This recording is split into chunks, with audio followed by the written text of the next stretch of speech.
이번에 미국의 실리콘밸리 은행의 이 파산의 이 나비 효과로 인해서 국내도 대출 금리가 당분간 하락세를 보일 전망으로 나오고 있습니다.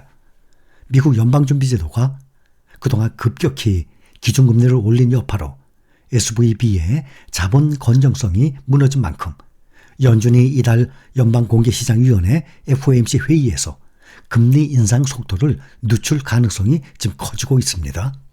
글로벌 긴축 속도 이 둔화 전망에 이미 대출금리의 선행지표, 시장금리는 떨어지고 있는 추세입니다.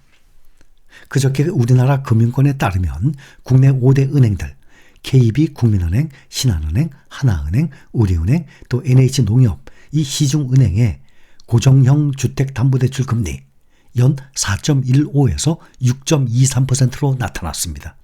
지난 6일은 4.54에서 6.46%보다 금리 하단은 0.39% 떨어지고 상단은 0.23% 각각 내렸습니다.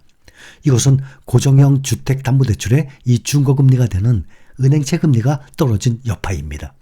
은행채 5년물 금리는 지난달 3일 3.887%에서 이달 8일은 연 4.473까지 올랐습니다. 그러나 SVB 파산 소식이 전해진 이후 하락세를 계속 보이면서 4.044%까지 하락을 했습니다. 지난달에는 4.039%였습니다. 이후 한 달 만에 현재 가장 낮은 수준입니다. 이 같은 은행채의 금리 하락세는 SVB 파산으로 미국이 금리 인상 속도를 조절할 수 있는 전망이 반영돼서 지금 떨어진 국채 금리에 기인하고 있는 것입니다. 국내 3년 만기 국고채 금리가 SVB 파산 소식 이후 지난 13일 0.268% 하락을 했어요. 또 전날에는 0.054% 떨어졌어요. 이틀째 0.3%나 하락을 했어요. 상당히 많이 떨어진 것입니다. 이틀째 0.3%면 그렇게 해서 3.381%로 최종 마감했습니다. 국내 3년 만기 국고채 금리가 말이죠.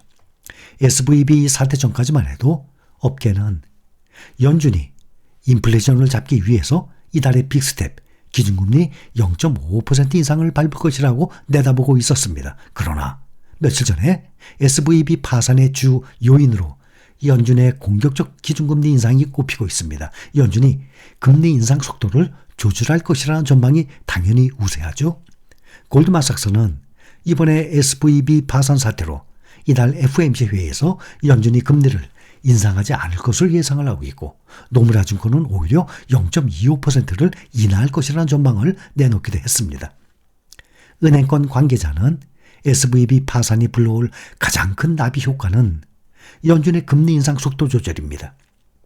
지금 금리를 낮추기는 어렵겠지만 빅스텝이 예상됐던 이전과는 완전히 흐름이 달라졌기 때문에 국내 대출금리도 앞으로 하방 압력을 받을 수밖에 없다고 말을 하고 있습니다. 또 2월 코픽스 3개월 연속 하락입니다. 국내 은행권 대출금리 하락세도 당분간 이어질 것으로 보이고 있습니다. 연준이 속도 조절에 나설 경우 한국은행도 앞으로 긴축에 대한 부담을 덜 수 있기 때문입니다. 한국은행은 지난달 금통위에서 기준금리를 3.5%로 동결을 했습니다. 다음 주에 미국이 또 0.25% 금리 인상을 하게 되면 우리나라의 금리 차이는 1.5%, 또 0.25% 또 올리게 되면 1.75% 점점 상당히 큰 차이로 금리 차이가 나게 됩니다. 은행권은 16일부터 바뀐 이 코픽스를 적용해서 변동형 대출상품의 금리를 내릴 예정입니다. 현재 KB, 국민은행, 신한은행, 하나은행, 우리은행의 변동형 주택담보대출 금리가 4.66에서 6.39%예요. 그래서 앞으로는 신용대출 금리를 최대 0.5%, 주식담보대와 이 전세대출 금리를 각각 최대 0.3% 내리는 것입니다. 한 시중은행 관계자는 채권 등의 이 시장금리에 이미 글로벌 긴축 속도 둔화 전망이 반영되고 있다라고 보고 있습니다.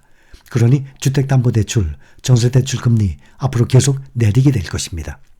주식시장에 직접적인 뉴스는 아니지만 이 금리에 대한 뉴스를 말씀드리는 이유, 최근에 SVB 이 은행 파산 효과로 인해서 스위스은행 그리고 각종 이 지방은행들의 이 뱅크런과 폭락, 이 부도 이야기가 계속 나오고 있어서 투자자들이 많이 불안해하고 있습니다.